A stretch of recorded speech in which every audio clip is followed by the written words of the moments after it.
Hi, so you're possibly thinking about renting your home or investing in multifamily and building a rental portfolio, but you're not exactly sure all the things that you need to research. I'm preparing this video to help you figure out the things that at least you need to start thinking about when you are purchasing a home to rent in California. Understand that what I'm sharing with you is not legal advice, and I'm simply giving you information as a realtor that I will share with my clients. Every situation is specific to you, and every home has very specific requirements, as well as every city and county. So I'll be giving you a brief overview of all the things you need to research when purchasing a home for a rental. Now, first of all, it's very important to note that you need to make money with a rental. The entire point of you purchasing a home is to make cash flow. So the bank, you have to look at the interest rate, tax rate, operating costs, and today I'm only going to cover major legal rules and regulations that I feel that aren't really covered in most videos online that could really help you and give you insight into where to go to get this information and get you started on your path to researching these rental properties. Tenancy related disclosures. When you purchase a home in California, the seller needs to give you, number one, the rent roll and actual name of tenants that live in the property and how long they live there. If there's a copy of a lease, they should provide that to you as well. It would be nice if you get a estoppel certificate. This certificate guarantees from the seller to you that the agreements that you receive are what it's enforced. It tells you the deposits, and it makes sure that there are no other agreements that are not out there lingering. So sometimes the seller can get the tenant to sign these. Sometimes the seller cannot get the tenant to sign the estoppel certificate. So whatever the situation is, you want to at least ask for it. You also want to make sure you have any delinquent rents and you have a record of all the deposits and when was the date of the last increase. You also want to make sure you are very clear on everything that's included in the lease. For example, can they use a garage, not use certain spaces, etc. Make sure you carefully look at the income statements that shows you the rental income coming in and the expenses to operate the property. You want to make sure you look at the tenant rental restrictions for the property you're purchasing. In California and county have very specific rules on how a tenant can be evicted, how rent can be raised.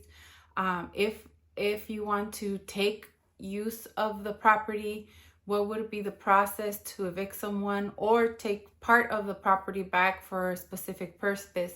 So you want to make sure that you research these ordinances and rules before you purchase a property. Especially, let's say if you're buying a property and you intend to later on build an ADU or convert a garage into an ADU, but if you have already granted access to a tenant, then you're going to have to reduce the cost of the rent to take back the use of the garage, for example. These rules by each city determine how many occupants can operate in each space. For example, if someone has 10 people in one party and they want to rent your house, but your house is a 2-bedroom, it might not be allowed in most cities. So you have to look at what are the rental restrictions that the city you're interested in has, and also look at the rents compared to what they have or what you want to rent the house for. Permitted additions. And California, having unpermitted additions, if later on a tenant decides not to pay rent, you cannot go after the tenant for not paying if there are unpermitted additions on that property. There are several cases that have made the news, but this is one of the things that you really want to make sure. How are you going to handle unpermitted additions if you're purchasing that property? Can you remedy that, or will you fix it before you rent it?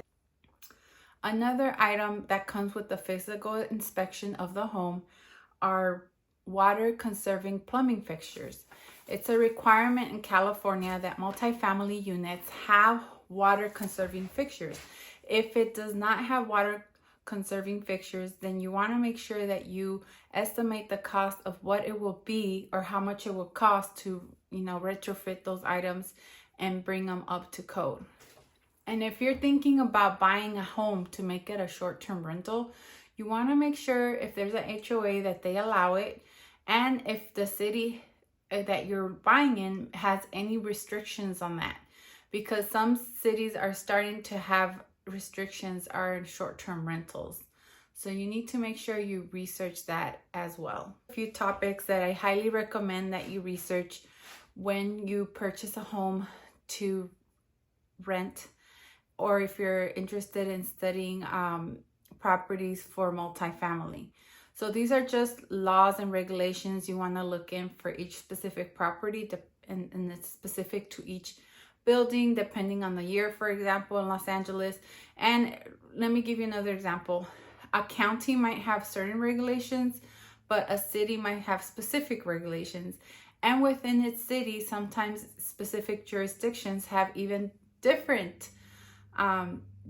rules depending on the year of the building or the segment of a city. So you really need to make sure that you talk to a specialist that can help you figure this out. For example, in LA County, there are 63 cities, and within those 63 cities, there are rules that not only apply to the entire city. Each city has their own rules, and you have to make sure you comply.